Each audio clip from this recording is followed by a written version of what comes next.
Assalamualaikum warahmatullahi wabarakatuh dan salam sejahtera sidang penonton, sidang pendengar yang dimuliakan oleh Allah SWT.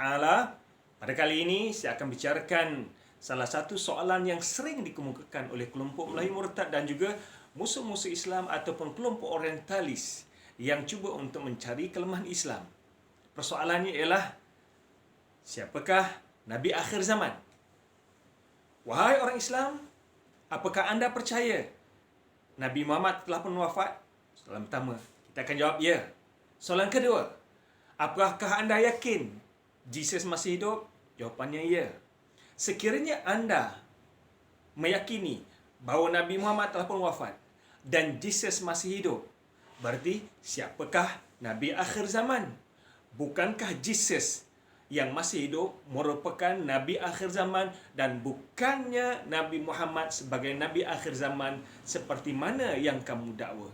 Inilah persoalan, inilah kekeliruan yang sering ditimbulkan oleh mereka untuk mengaburi ataupun memberikan keraguan pada masyarakat bahawa sebenarnya bukan Nabi Muhammad lah Nabi akhir zaman, sebaliknya Jesus lah Nabi akhir zaman. Oleh itu, ikutlah ajaran Jesus.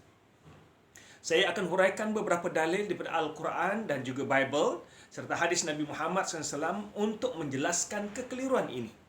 Dalam bahagian yang pertama saya akan jelaskan Nabi Muhammad sebagai Nabi akhir zaman, dan bahagian yang kedua saya akan jelaskan apakah sebenarnya dakwah yang dibawa oleh Nabi Isa AS ataupun Jesus menurut Al-Quran dan Bible. Perkara yang pertama, Al-Quran menjelaskan bahawa Nabi Muhammad adalah Rasul yang terakhir yang telah pun Allah utuskan ke muka bumi ini. Anda boleh rujuk dalam surah Al-Ahzab ayat 40 di mana Allah SWT berfirman, "Ma kana Muhammadun aba ahadin min rijalikum walakin Rasulullah wa khataman nabiyyin wa kana Allah bikulli syai'in alima." Dan Nabi Muhammad bukanlah seorang bapa di kalangan lelaki bapa kepada anak lelaki di kalangan kamu. Walakin Rasulullah wa khataman nabiyyin. Bahkan Nabi Muhammad merupakan Rasul yang Allah utuskan. Wa khataman nabiyyin, dan penutup segala Nabi, penutup segala Rasul. Ayat yang saya nak tekankan di sini ialah Allah SWT menegaskan ayat ini, wa khataman nabiyyin, dan Nabi Muhammad adalah merupakan penutup segala Nabi. Pertama, daripada Al-Quran. Yang kedua, daripada hadis Nabi Muhammad SAW sendiri, di mana Rasulullah SAW menjelaskan dalam hadis yang diriwayatkan oleh Imam Ahmad, "Innar risalata wan nubuwata qad inqata'at, fala rasula ba'di wala nabi." Rasulullah SAW menjelaskan, sesungguhnya kerasulan dan kenabian telah pun terputus, terhenti. Tiada rasul dan tiada nabi selepas aku. Jadi Rasulullah SAW menjelaskan ini, fala rasula ba'di wala nabi. Tidak ada rasul, tidak ada nabi selepas aku. Hadis yang diriwayatkan oleh Imam Ahmad. Jadi daripada hadis ini yang kedua secara jelas menyatakan bahawa Nabi Muhammad adalah rasul yang terakhir. Yang ketiga, kalau kita perhatikan sendiri ayat-ayat Al-Quran dan juga Bible, tidak ada satu ayat Quran pun, tidak ada satu ayat Bible pun yang menyatakan bahawa Jesus pernah mendakwa bahawa baginda adalah Rasul yang terakhir seperti yang mana anda dakwa. Sekiranya benar Jesus merupakan Nabi yang terakhir, pastinya akan ada ayat paling kurang di dalam Bible. Paling kurang dalam Bible ada penegasan sejelas bahawa Jesus adalah Rasul yang terakhir. Namun demikian, tidak ada ayat dalam Al-Quran maupun Bible yang menjelaskan bahawa Jesus adalah Nabi yang terakhir ataupun Nabi Isa adalah Nabi yang terakhir seperti mana yang kamu dakwa. Yang ketiga, menurut Bible secara jelas bahawa Jesus diutuskan kepada Bani Israel. Terlampau banyak ayat-ayat seperti ini. Saya hanya memetik satu ayat sahaja untuk menjadi panduan bagi kita. Seperti mana yang ternyata termaktub dalam Matthew ayat yang chapter yang ke-15, ayat yang ke-24. Anda boleh rujuk dalam Matthew ini, chapter 15 ayat yang ke-24, di mana dijelaskan apabila orang meminta pertolongan lalu Jesus kepada Jesus. Lalu Jesus menjawab, I have sent only the lordship of the people of Israel. Aku hanya diutuskan kepada domba yang sesat di kalangan Bani Israel. Ayat ni secara jelas di Bible bahawa Jesus menegaskan baginda adalah seorang rasul yang hanya diutuskan kepada Bani Israel. Demikian juga dalam Al-Quran terdapat beberapa ayat yang berbunyi di mana Jesus berkata, wa idh qala Isa bin Maryam ya Bani Israel. Contohnya dalam surah As-Saff ayat yang ke-6. Ketika mana Isa putra Maryam berkata pada kaumnya, wahai Bani Israel. Berarti Al-Quran dan Bible secara terang dan jelas menyatakan bahawa kerasulan Jesus ataupun Nabi Isa hanyalah untuk kepada Bani Israel. Sekiranya dakwah Nabi Isa AS hanya untuk kelompok tertentu, ia tidak memungkinkan. Ia tidak boleh menjadikan Jesus sebagai Rasul yang terakhir. Sebab di antara sifat paling penting ciri Rasul terakhir ialah risalahnya ataupun dakwah yang dibawa adalah ke seluruh alam, seluruh manusia, bukan untuk bangsa-bangsa tertentu. Sebab itulah kalau anda perhatikan, risalah yang dibawa oleh Nabi Muhammad adalah untuk seluruh manusia, bukan hanya untuk orang Arab.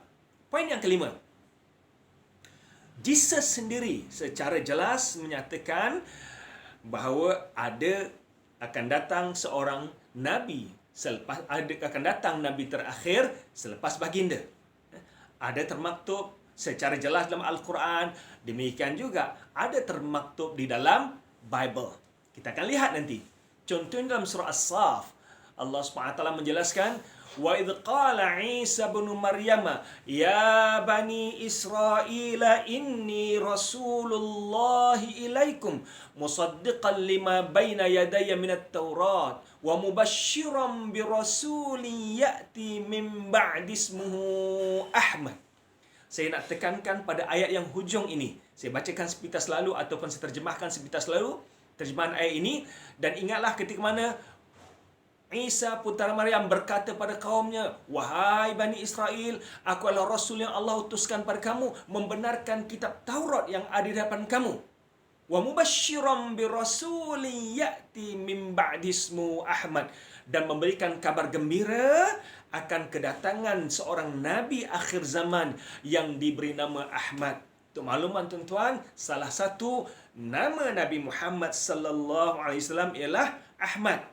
Daripada ayat ni secara jelas di mana Jesus menjelaskan bahawa Nabi akhir zaman akan datang selepas baginda bernama Ahmad. Poin yang keenam, Nabi Muhammad adalah pelengkap segala Rasul. Seperti mana hadis yang diriwayatkan oleh Imam Bukhari, dan saya akan kaitkan dengan Bible tentang hadis ini. Daripada Abu Hurairah radhiyallahu anhu, katanya, di mana Rasulullah SAW menjelaskan, baginda bersabda, inna mathali wa mathalal anbiya'i min qabli kamathali rajulin bana baitan fa ahsanahu wa ajmalahu illa mawadi'a labinatin min zawiyatin faja'ala an-nasu yatufuna bihi wa ya'jabuna lahu wa yaquluna halla wudi'at hadhihi al-labanah qala fa'ana al-labanatu wa ana khataman nabiyyin. Kita akan perdetailkan hadis ini di mana Rasulullah sallallahu alaihi wasallam menjelaskan bahawa sesungguhnya perumpamanku dengan perumpamaan para nabi sebelumku adalah seperti seorang lelaki yang membina bangunan yang cukup indah. Dia membaguskan dan memperindahkan bangunan tersebut kecuali di tempat satu labanah, satu sudut, iaitu batu penjuru yang dipanggil sebagai batu penjuru. Tilkal labanah. Labanah ni diterjemahkan sebagai batu penjuru. Lalu orang-orang mengelilingi dan mengagumi bangunan tersebut, dan mereka berkata, alangkah baiknya satu labanah ini, satu batu penjuru ini letakkan hingga sempurna bangunan tersebut. Lalu baginda menjawab, wa ana tilkal labanah, dan akulah batu penjuru tersebut. Wa ana khataman nabiyyin, dan aku adalah penutup segala nabi. Hadis yang diriwayatkan oleh Imam Bukhari ini secara jelas menyatakan bahawa fa anal labanatu, akulah labanah itu. Dalam hadis yang lain disebutkan wa ana tilkal labanah, dan akulah batu penjuru itu. Sedang pendengar sekalian, perkara yang menarik yang saya nak tekankan di sini ialah tentang batu penjuru, tentang labanah. Ini disebutkanlah hadis Nabi bahawa Nabi sebagai penutup segala Rasul dan Nabi adalah labanah tersebut. Anda boleh rujuk dalam Matthew chapter 1 ayat 42, di mana perkataan labanah telah pun dijelaskan. Saya petik ayat ini, Matthew chapter 1 ayat 42 hingga 43, di mana Jesus menjelaskan, kata Jesus pada mereka, belum pernahkah kamu baca dalam kitab suci, batu yang dibuang oleh tukang-tukang bangunan telah menjadi batu penjuru. Lihat batu penjuru ini, dan batu penjuru dalam bahasa Hebrew dipanggil binah, di mana ia dekat dengan bahasa Arab panggil labanah atau binah. Hal ini terjadi dari pihak Tuhan, suatu perbuatan ajaib di mata kita. Sebab itu aku berkata kepadamu bahawa kerajaan Allah akan diambil daripadamu dan akan diberikan kepada satu bangsa yang akan menghasilkan sebuah kerajaan. Ayat ini secara jelas, mana Jesus menyatakan bahawa kerajaan Allah akan diambil daripada kamu, yang ini mengikut Jesus, dan akan diberikan pada satu bangsa yang lain, di mana bangsa ini akan menghasilkan kerajaan. Dan disebutkan bahawa bangsa itulah, Nabi itulah labanah yang disebutkan dalam bahasa Hebrew binah, iaitu batu penjuru. Dan batu penjuru ini merujuk pada Nabi Muhammad sallallahu alaihi wasallam. Jadi kenyataan Al-Quran dan kenyataan Bible tentang labanah dan binah ini cukup dekat memberikan penjelasan bahawa Jesus sendiri menjelaskan bahawa kerajaan Tuhan ini akan diberikan kepada bangsa yang lain. Berarti akan datang bangsa yang lain akan menegakkan kerajaan dan hukum Tuhan di muka bumi ini.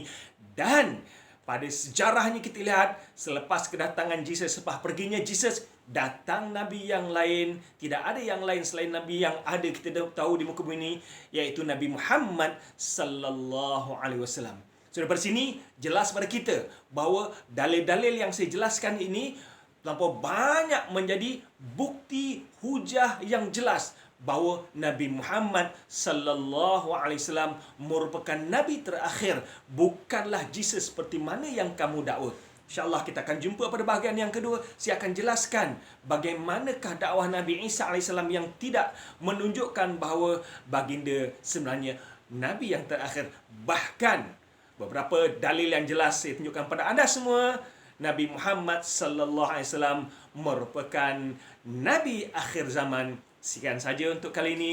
Jumpa anda waktu akan datang. Assalamualaikum warahmatullahi wabarakatuh.